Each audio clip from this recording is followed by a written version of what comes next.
What's up, everybody? I'm Maui13. Okay, looking at I did this a long time ago, and I didn't get to uploading this video.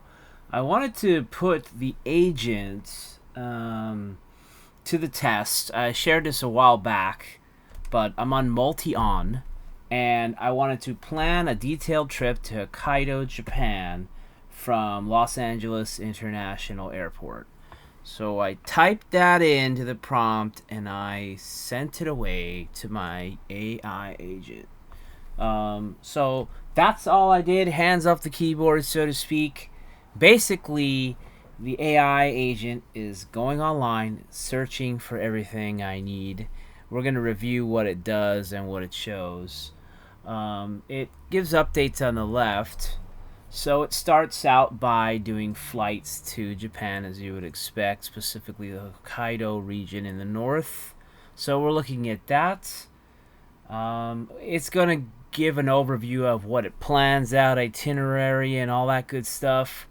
But I was sitting back watching it now. Honestly, I could have pushed the button and walked away almost completely, except for the fact that when you do a lot of chained actions, it does ask you to hit OK. So I think that this is, some kind of demonstration they have. That's the only limitation that I noticed. So, but you still could walk away, come back, and then hit OK. But anyway, it does a lot of chained actions.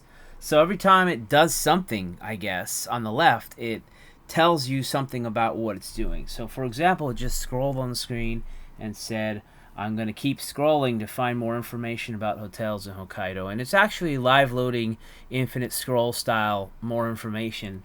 I'm going to go ahead and probably just skip a little bit, try to find the interesting parts to show. So you'll be seeing various parts of it, and I'll let you know how long it took to do the research in the end, so you won't miss out on that. But of course, no point in just sitting through the research completely. But there's lots of good stuff to see here, but you don't exactly know what it's gathering up. It's making its notes. I just got the maximum number of steps was reached, and then you just hit whatever, the button, and it goes on and continues. So I'm not sure about all that, except that's just what it does. It looks up transportation options and actually visits a website with a beautiful picture of a train. There's a lot of info, and it's studying everything. So it's striking. I'm not doing anything. I was watching to see what it would do because I was very curious. It's the first time I tried to have it plan a trip, a made-up trip to Hokkaido, and actually, I mean, just the nice pictures and maps and stuff it's finding is nice to look at without you having to actually click around. So maximum number of steps, press continue. That's what happens, and then it goes on to departing flights. So it previously looked up flights. It's trying to figure stuff out. It's gathering information specifically from LAX to CTS airports.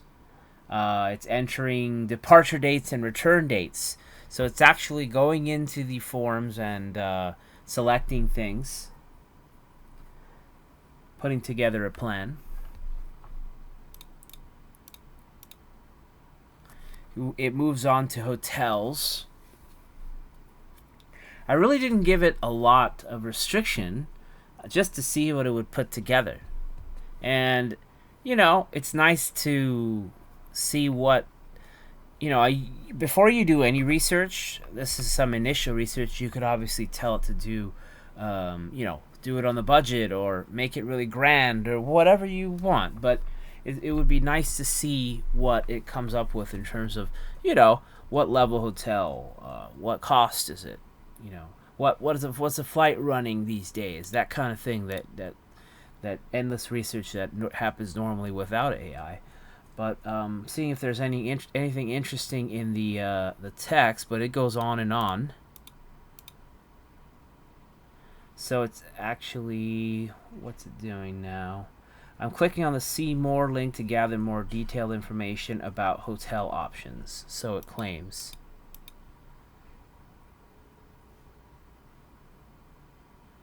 I asked it then to give me the summary.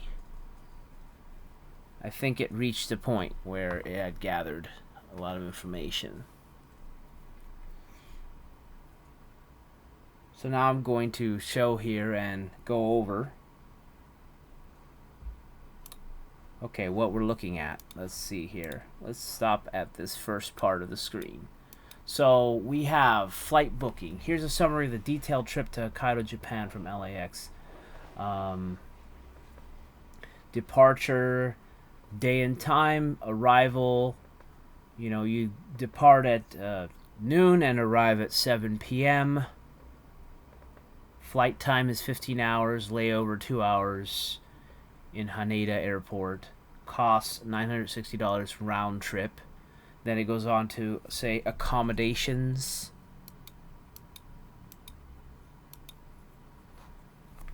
It gives me a selection of hotels, it looks like. The Sapporo Grand Bell Hotel, $164. The Stay Sapporo Odori Hokkaido, $128. Something that's Mitsui Garden Hotel, $332, etc. So many hotels were actually gathered, so you could actually see, you know, travelers know certain hotel brands and things like this, and then you could have it you could actually reorganize the information, like for example from least expensive to most expensive, or you know, something like that. But at least you could see there's a lot of information. So it gathered a lot of information of hotels. It actually noted down all these different hotels in the area. Let's see what else we could look at. Transportation within Hokkaido. Train, so it gives you a slew of options. Train, bus, car rental, air, ferries, taxi, tours, bike, motorcycle, hitchhiking, legal but uncommon. Didn't expect that. Walking, ideal for cities and towns. Let's see, train, extensive network. That's good, because if you don't know that much about Japan, it's true. Extensive train network. And then local and intercity services for budget alternative for buses, which is true. They're relatively, they're still a nice option if you're not in a hurry, for example. Car rental, that's interesting. I don't really know about, for example, Toyota Rent-A-Car, Nissan Rent-A-Car, Times Car Rental. I'm not familiar with those Japanese companies versus the American ones. Then what else do we have? Major cities, Connect. Popular for adventurous riders, motorcycle. Rental shops.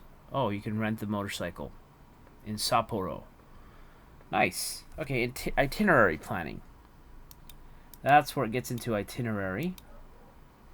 And it starts going on about tourist attractions. Known for its beer skiing and annual snow festival. The capital of Hokkaido.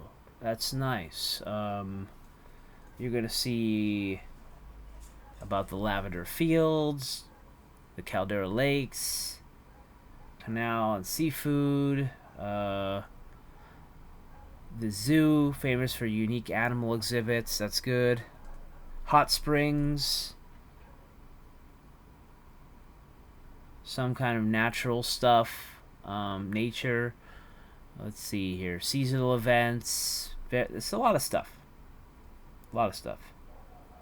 So I thought it was pretty great. Then from this kind of list, I can actually make my notes of stuff that sounds interesting, because I think that either whether you're going somewhere and you have time off, or whether you're planning for a trip, you want to know what you can do in the area. So if you look at this is great to find out about stuff that you can do in the area. It just goes on and on with all the different places. I think it goes way too large in scope, but you get the picture. You can kind of check the information and all that. But I think that is everything that it did in the summary and the research. So I thought that was interesting, and I thought that that was cutting edge. So hope you liked the video. Make sure you like, dislike if you didn't like it, subscribe if you're not subscribed. Statistically, most people who watch the videos are not subscribed, so we would really appreciate it, especially as a growing small YouTuber, to have your subscription. We will see you on the next video. Thanks for watching.